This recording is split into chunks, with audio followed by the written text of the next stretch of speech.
Okay, thank you everyone. So good afternoon. How are you today? So yeah, it's really nice to meet you all. Thank you so much for joining our session today.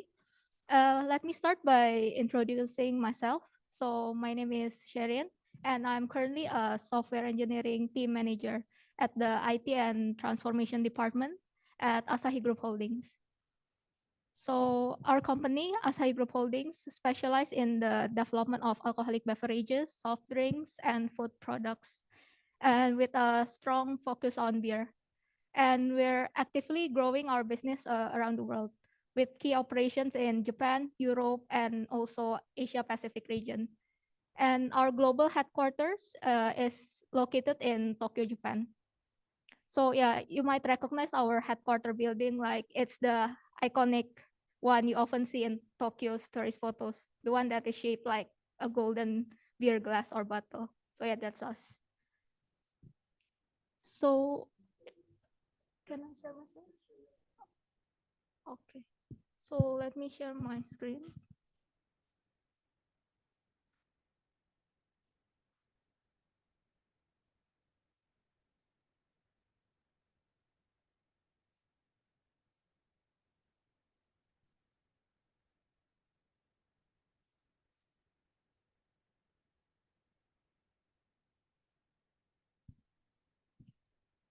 Okay, so yeah, so today I'm excited to introduce to you guys all regarding our scalable multi-brand CI/CD pipeline.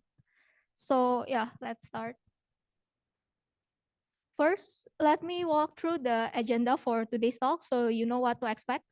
So we'll begin by looking at the background of the problem, starting with the broader challenges tied to Japan's IT system maintenance. And then we will narrow down to the core issue faced by our company also. And then next, we'll go through over the current approach that we are using and why it's no longer enough to meet the development needs. And then we will explore what we can improve, identifying like key areas where we can evolve and optimize. And from there, we'll introduce our main topic, which is the scalable multi-brand CI/CD pipeline. We'll break this down into four parts. So the first one is the core components that is involved, and then an overview of how the pipeline works, the design and architecture behind it, and our approach to scalable test automation. So this one we have done by utilizing the same basic concept as the scalable CI/CD pipeline. So we will touch about it a bit. And after that, we'll move into the demonstration video. So you can see the pipeline in action.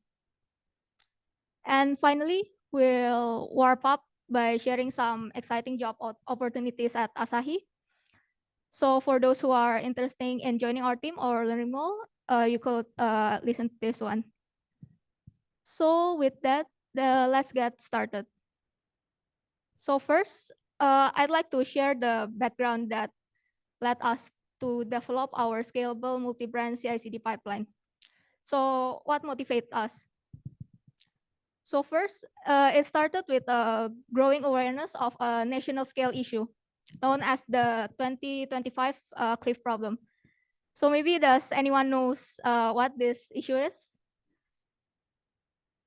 Okay, so basically, back in 2018, Japan's Ministry of Economy, Trade and Industry published a report highlighting a critical issue, which they called a cliff problem. So by 2025, the cost of maintaining legacy core systems in Japan could skyrocket to 12 trillion yen annually, which is 3 times higher than previous years. To put this into perspective, Japan's entire defense budget in 2025 is projected at 8 trillion yen per year. So IT maintenance could cost even more than the national defense. So at the core of this issue is the impending end of service life, or EOSL, of legacy systems still used across Japanese companies. So these systems were often built like decades ago using legacy technology and often have limited documentation. So making them incredibly difficult to maintain, update, or replace. And as that end of service life approaches, the risk of system failures increases, which will threaten business continuity and also daily operations. And the impact also goes beyond just technical risk. So currently, like IT engineers are spending a huge amount of time on keeping this legacy system alive. The time that could have been better spent on innovating or developing a new digital solution. So this burden has significantly slowed the pace of our digital transformation, which creates a technological gap that could ultimately hurt our global competitiveness. So this 2025 cliff isn't just IT issue. It's also a national challenge. And if left unaddressed, it will surely affect Japan's national interest and competitiveness in the future. So reflecting on this, we realize something. At our company, we are also technically facing the same core challenges, specifically the rising costs of maintaining IT systems. So it's becoming more apparent that this is not just a short-term issue, but a growing concern that needs attention. So here, let's take a look at our system maintenance cost profile. So from the chart, there are two key characteristics that stand out. First is this local peaks. So we see here clear spikes in maintenance costs during certain cycles. So this cost will jump up and then plateau for a while, only to jumps again, this time even higher than before. And this pattern will repeat, creating a staircase of rising peaks. And second one is this steady upward trend. So even though there are periods of stability, the overall direction of our costs is increasing. So each new peak climbs higher than the last, and this trend shows no signs of slowing down. So what does this tell us? It tells us that if we don't take any actions, this maintenance costs will just continue to rise over time, possibly at an accelerating rate. So it's a signal that we need to rethink how we manage and maintain our IT system moving forward. But before we jump into the solution, we need to ask, what exactly is causing all of this? Like, what is the root problem? So basically, in our case, over the past few decades, the core IT system we rely on have gradually turned into a black box, meaning like the internal workings and also the architecture of this system are not fully understood. So that's the first major issue, the black box nature of these legacy systems.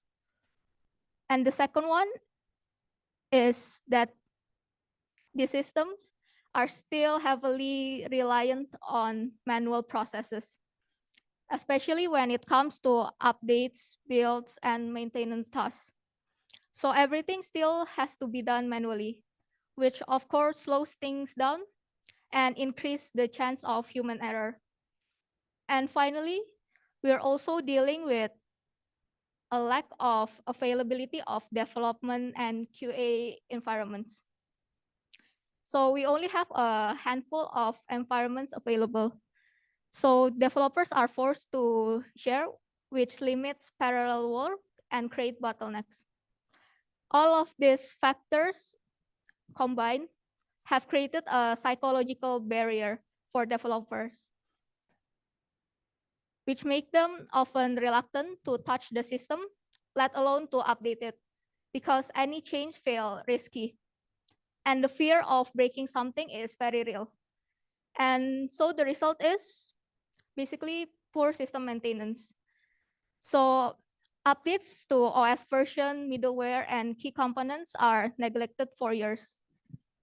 And until now, when the system is approaching its end of service life. So at this point, urgent maintenance is unavoidable. But by now, it requires a huge effort, significantly costly, and a lot of resource just to keep the system running. And after that, even after completing this expensive maintenance works, we'll just repeat the same cycle because the underlying issue haven't changed. So that's why we saw those local peaks in the cost in the earlier chart. So years of doing a minimum maintenance task might look cheap, but until suddenly we hit the end of service life and we are forced to spend big maintenance costs.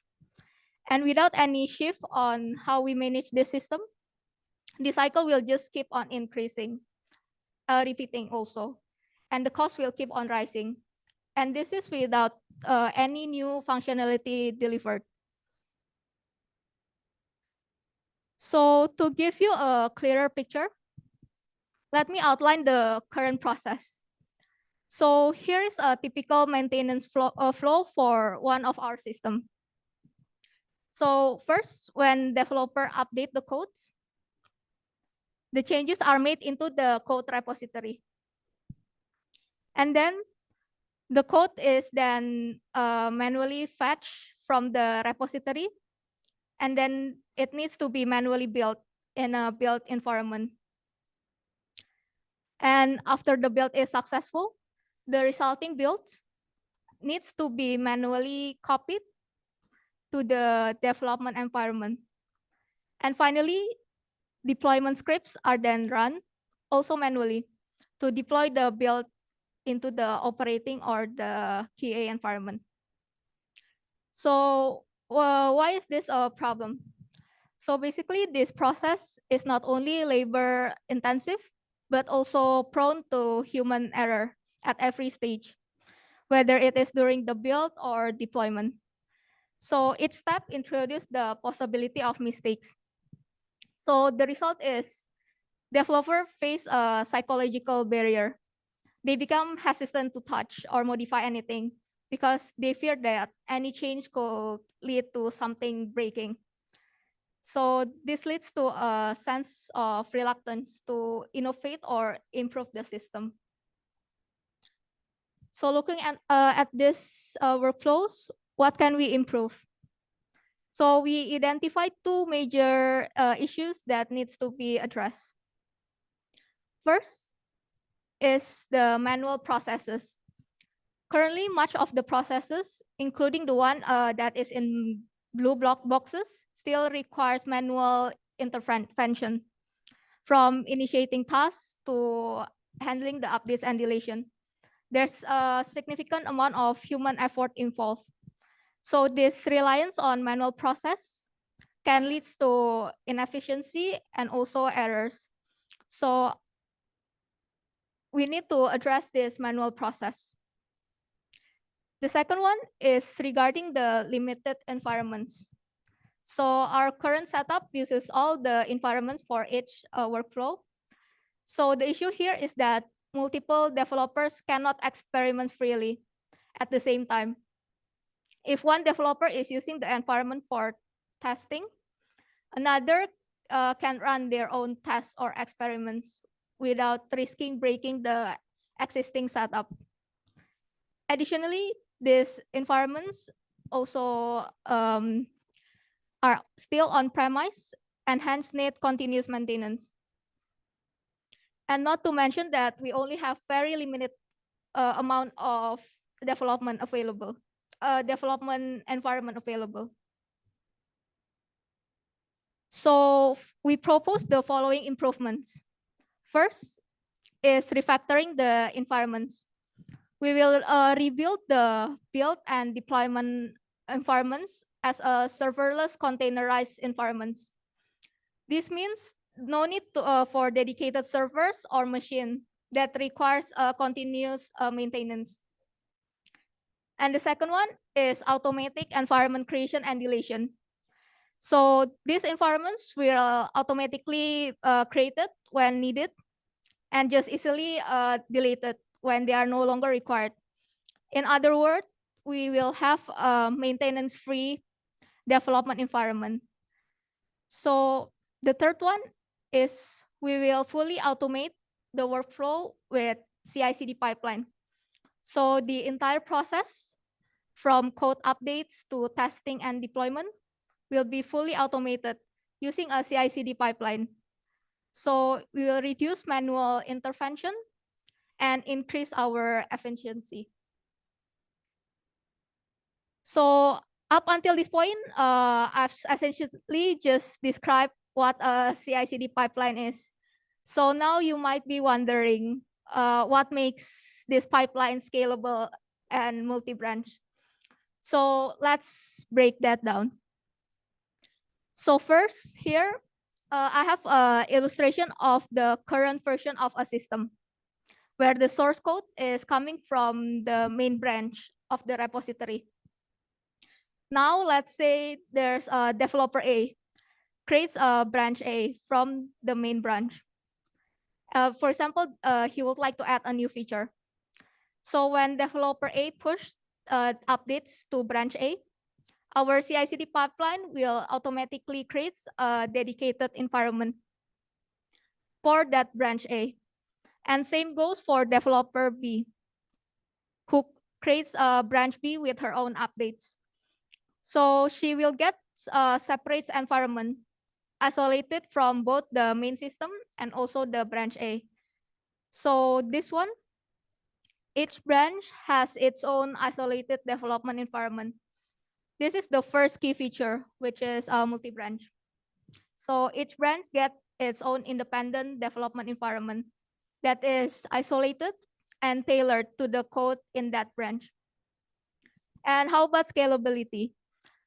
So first, as more branches are created, more environments can be created automatically. And just as easily, when a branch is deleted or not needed anymore, the environment can also be automatically removed. So no manual setup, no leftover environment to maintain. Everything is on demand and clean up automatically. So this one, this feature is what we call scalable. And the former one is what we call multi-branch. So what do we have here now? First is the multi-branch. Each brand gets its own environment and also scalable. Environments can automatically get created and deleted as needed. And of course, as we've discussed earlier, the entire process, building, deploying, is fully automated with our CI/CD pipeline. So this is what we meant by a scalable multi-branch CI/CD pipeline. So by eliminating manual process through automation, we are just not making things faster. We also can reduce the labor costs tied to maintenance tasks. And by building everything on serverless infrastructure, we remove the need to manage and maintain the servers entirely. So we can reduce the maintenance costs. And also, we can also solve the issue of limited development environment. So now we can run multiple tasks in parallel, each in its own isolated temporary environment. That means developer can experiment freely. They can test their new ideas and explore the technology without fear of breaking anything.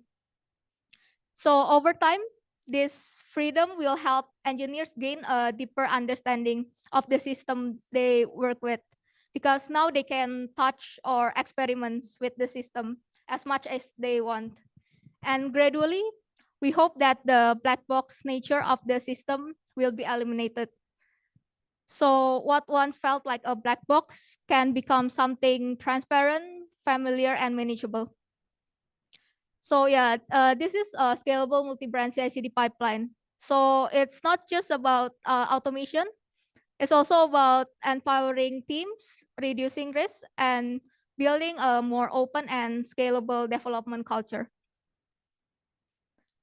So now let's take a look at the main components that create our scalable multi-branch CI/CD pipeline. So first, we have GitHub. GitHub, as you may know, is a source code management platform.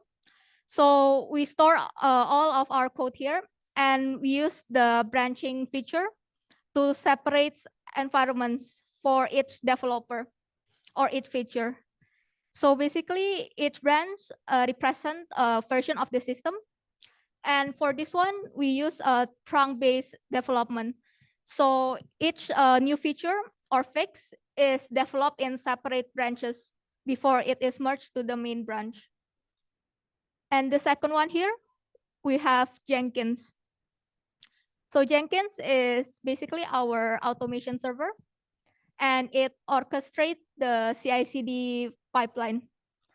So in Jenkins, we use the multi-branch pipeline job feature, which allows Jenkins to detect individual branches and run a dedicated CI/CD flow for each of the branches. So this is how we maintain a parallel execution for each branch. And the third one, we have AWS. So AWS basically provides the cloud infrastructure that runs the pipeline and hosts the environments.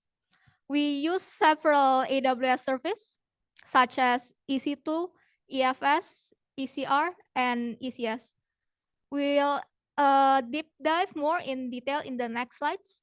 But in short, EC2 is a virtual machine instance that we use to host the Jenkins server and nodes to execute the CI/CD pipeline. And ECR is the container registry where we store our container images. And EFS is the file storage service as a volume for the containers. And ECS is the main service that we use for deploying and running the application. But to highlight here, so we use ECS Fargate, which is a serverless container service. So we can quickly create and delete environments without managing any underlying servers. So this is a key factor in making the pipeline scalable and maintenance free. And then the last one, we have Docker. Docker is basically a containerization platform that package application and their dependency into containers. So Docker basically allows us to run our environments in a standardized container-based system. So we create custom Docker images for both the build environment and also deployment environment. And we store these images in AWS Elastic Container Registry. So this ensures that every environment is consistent and reproducible. A note here is that usually containerization involves packaging both the environment and also the application within a single image, which means like every code modification requires image rebuild. Since we need to create a different environment for each branches, using this approach will technically would mean multiple image rebuild every time a new environment is launched. So here our approach is we will decouple the environment configuration from the application artifacts. So the framework maintains a base image that contains only the required environment and store it in ECR, while the application specific artifacts like the source code and the build result are dynamically mounted via the AWS EFS. So we eliminate the need to continuously build image. So we will talk more in the next slides. But next, I will walk you through how all of these tools come together a bit in an overview. So here is the overview of the framework we have built. Basically, when a developer pushes the code to a branch in a GitHub repository, GitHub will send a webhook to Jenkins, and which automatically triggers a Jenkins pipeline job. Then this job will start the CI/CD pipeline, which take care of this process. So it creates the necessary environment, builds the code, and deploys it automatically. This environment creation is powered by AWS and Docker, and it provides a scalable serverless infrastructure. And then later, when developer finish with the branch and deletes it, GitHub will send another webhook, which triggers a separate Jenkins job. This time to clean up and delete the environment associated to that branch. And this entire process is isolated per branch, which means that it can run in parallel across multiple branches without interference. So next, let's take a closer look at the design and architecture behind how this works. And we will start from the scalable environment creation process. Okay, so let's now dive into the design and architecture of our scalable multi-branch CI/CD framework. This time is for the environment creation. And before we go through the workflows, I'll first explain the key AWS service that we use to utilize to build and run the pipeline. So first, we have here EC2. Basically, EC2 is a virtual machine that we use as our Jenkins node. This is the server where Jenkins runs and orchestrates the CI/CD pipeline tasks. And the next one, in the right, we have ECR, or Elastic Container Registry. Basically, this is where we store our Docker images. And for this pipeline, we have two images. One is for a Docker image for build, and the next one is Docker image for the deployment. And then below it, we have EFS. Basically, this is a file storage service that we use as a shared volume between our container. So the build and deployment environment require access to a shared file, such as a source code and build result. So we mount this EFS volume to ensure all these files are accessible to the containers at the runtime. And to maintain isolation between concurrent pipeline runs, each brand will create and maintain its own dedicated directory within the EFS. And then the last one, but the main one, is ECS. Basically, ECS, or Elastic Container Service, is the main AWS service that we use to deploy and run containerized application. Basically, this is the service that provides the ability to run and scale our development environments, which is in Fargate tasks. And within the ECS, we have several key components. The first one is task definition. Task definition is basically the blueprint for our applications. In the task definition, we will define the container image that we will use, the ports to open, and also the data volumes for our containerized application. In this case, it's the EFS. So this task definition is very important because it dictates how the container will behave and interact. And then beside it, we have also a cluster. Cluster is basically a logical grouping of a task or service. Basically, this is where our Fargate tasks will run. And basically, Fargate task itself is the unit of deployment in ECS. So it represents a single container or a group of containers running together. In our pipeline, this Fargate task performs the actual work of building the code and where the result will also be deployed. So now that we have talked about the AWS service, let's walk through the CI/CD workflow to show how this service work together. So we have discussed before in the left side, basically regarding the code push and the webhook activation. So when a developer push code to the branch in the GitHub repository, it will trigger a webhook that sends a notification to Jenkins. And basically, this webhook tells Jenkins to start the job associated with that specific branch. And then once the Jenkins job is triggered,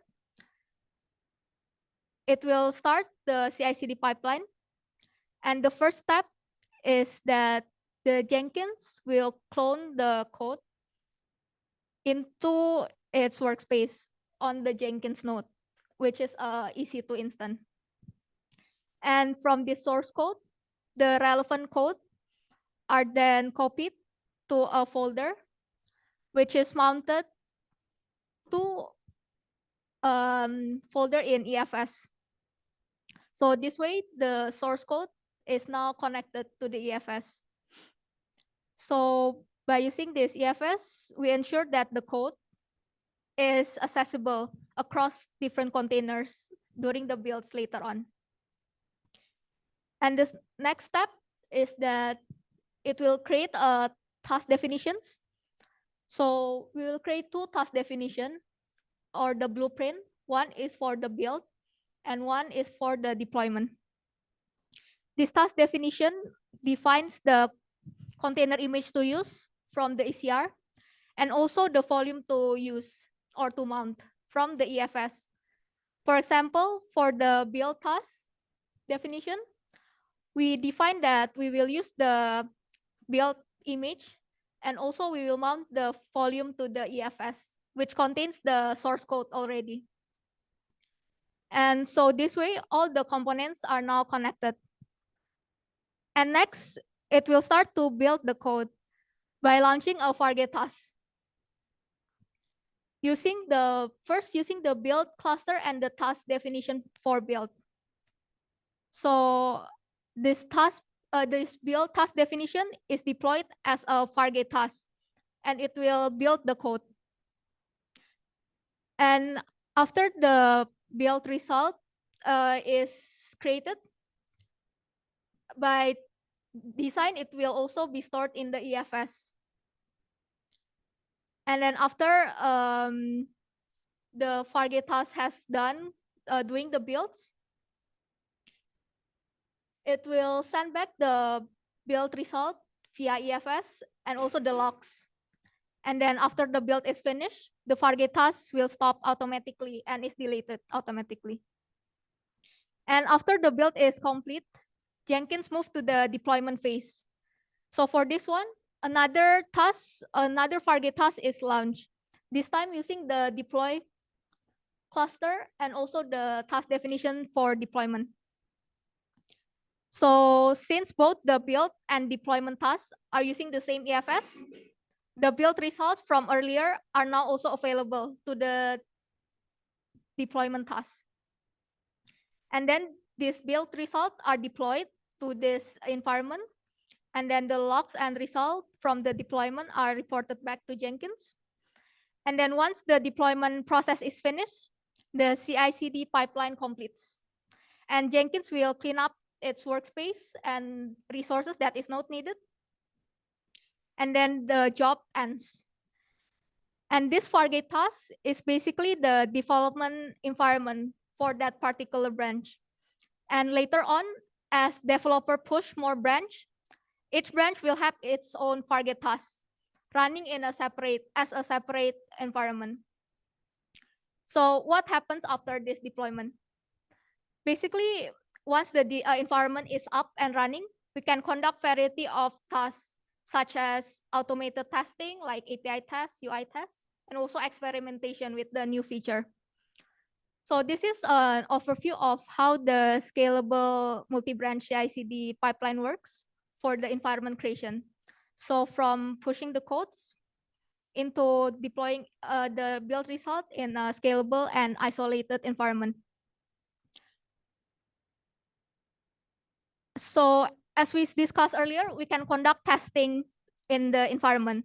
Of course, there's a lot of method to do the testing. And in this session, we would like to introduce regarding a scalable test automation. Basically, by leveraging the same serverless containerized environment with ECS Fargate, we can run multiple tests in parallel within the environment. So making testing both faster and more efficient.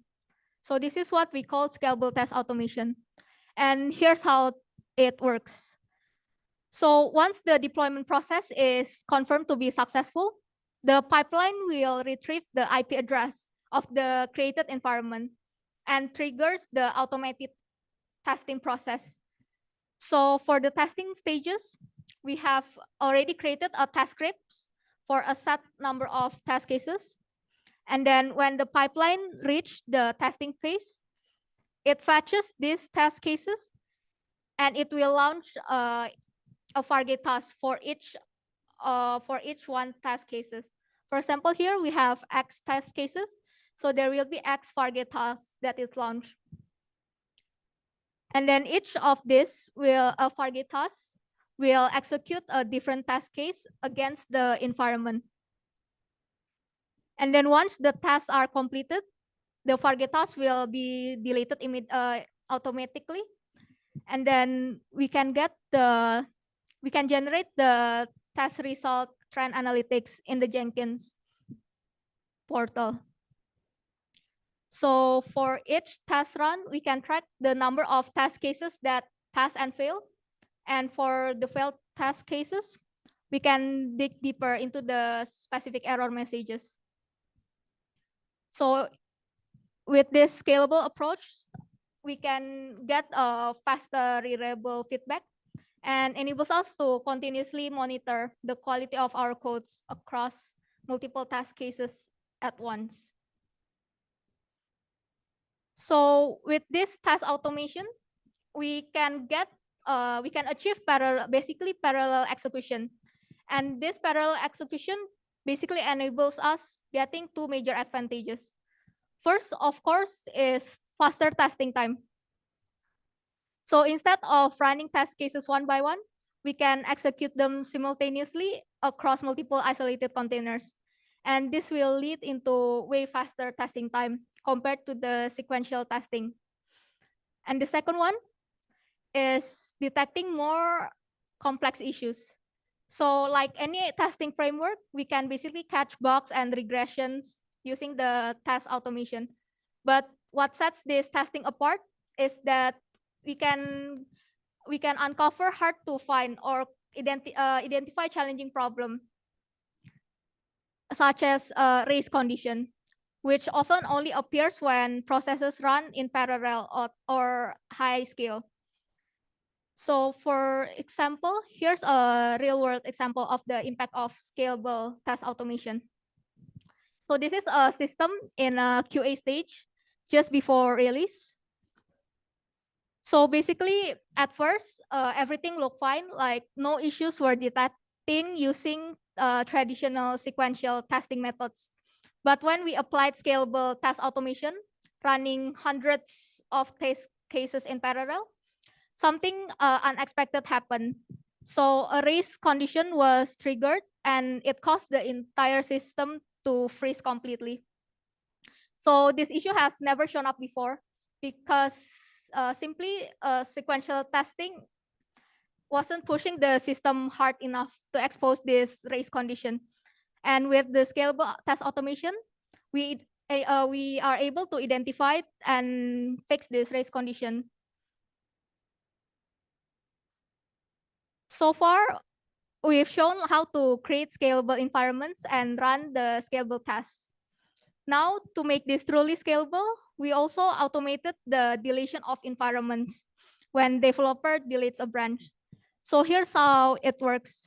Basically, we have set up a simple Jenkins pipeline this time. So when a developer deletes a branch, let's say branch A, GitHub will send a webhook to Jenkins, notifying it of a branch deletion event. So instead of triggering the environment creation, it will start the environment deletion job. Basically, Jenkins will check for a branch A Fargate task from the cluster in the AWS ECS. And then in this case, it found the Fargate task or the environment from branch A. So then Jenkins will basically run a AWS command to stop the Fargate task for branch A. And then branch A, the environment for branch A is now completely deleted. So with those two Jenkins pipeline, we can now automatically create and delete environments as needed, simulating a truly scalable CI/CD pipeline. Another feature that we can add to the scalable multi-branch CI/CD pipeline is integration with communication channel for automated reporting. So if an error occurs during the pipeline execution, notification can be sent automatically. So in our case, we integrated with a Slack channel. So for example, when we run our CI/CD pipeline and a build failure happens, before Jenkins stop, it will send a notification to the desired Slack channel. So this is an example of a build failure notification that we receive. The notification message can be customized. In this case, we just inform the Slack channel about the branch name, the repo name, the Jenkins job URL, and also the build number. So this way, this issue can be addressed immediately. And then, so that's regarding the scalable multi-branch CI/CD pipeline. So now here we have a demonstration video. The scenario is we will run a scalable multi-branch CI/CD pipeline parallelly with two branches. So here's what the demo will show. First, we will push code updates to two branches, demo A and demo B. And then the Jenkins pipeline will run. And then we will check the progress. And then in the end, we will do API tests using the scalable test automation. And then finally, we will see the test result and the development environment for each branches. So we later on, we can see that branch A and branch B will each have their own separate development environment. So let's get started. So here I'm currently committing to a branch A, and then I will push to GitHub for this branch A. So now it's pushed to GitHub, and then I will check out to another branch. So this is now in branch B. And then I will also commit, and then I will also push to GitHub. Basically, GitHub will send webhook to Jenkins. So if we go to the Jenkins portal, we can see automatically there's two jobs running, one for branch A and one for branch B. This is for the branch A. So basically, it will do all the CI/CD pipeline stages. And then right now, it's currently in the API test. And this is in the cluster of ECS in AWS. Basically, it will run the test cases. And after it's done, we can see that it generates the chart. And we can see here like all the test cases are passed for this one. And then here, if we go to the IP address, we can see like this one is the development environment for branch A. And we can see the name is branch A. And this one is for branch B. Same thing, it will create the test result chart. And also it will create the development environment. And if we access it, we see here the branch name this is for demo B. So we can see here like demo A, branch demo A and branch demo B, we will have their own isolated development environment.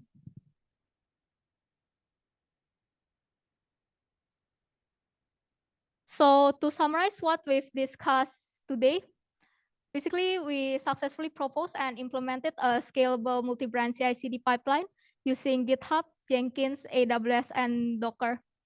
And this pipeline offers several key benefits, which is isolated and scalable environments are created for each source code branch, and ensuring that each branch can be tested independently without affecting others. And it allows developers to experiment with new technologies and implement updates with confidence, knowing they won't disrupt the existing system or workflow. And additionally, we also touch a bit regarding scalable test automation, which enable parallel testing. So that's concluding our scalable multi-branch CI/CD pipeline. And for the last part, I would like to share regarding some job openings at Asahi Group companies. So here in Asahi Group Holdings, we are currently hiring, and we're looking for an associate application engineer to work at our IT and transformation department. And the location will be at Asahi Group Holdings, Tokyo, Japan. So if you are interested, please feel free to come to our booth or drop your CV to this email with the written subject. And also next, from Asahi Group Japan, there's also another job openings, and it will be, so yeah, I will share, return to. はい、アサヒグループホールディングス山田です。で、今僕アサヒグループジャパンの方と兼務してまして、今この説明してもらったパイプラインをですね、実際にそのコアシステムのところに入れていくってことをしてるんですけども、ここにあるようにハイアリングしてますって人が足りないですと、これをちゃんと入れていこうとすると、やっぱりちょっと技術もちゃんと分かってる人間が意思を持って入れていかなくちゃいけないというところもあって、ジャパンの方でもぜひ素晴らしい人材が欲しいなと思ってますので、よろしくお願いいたしますと。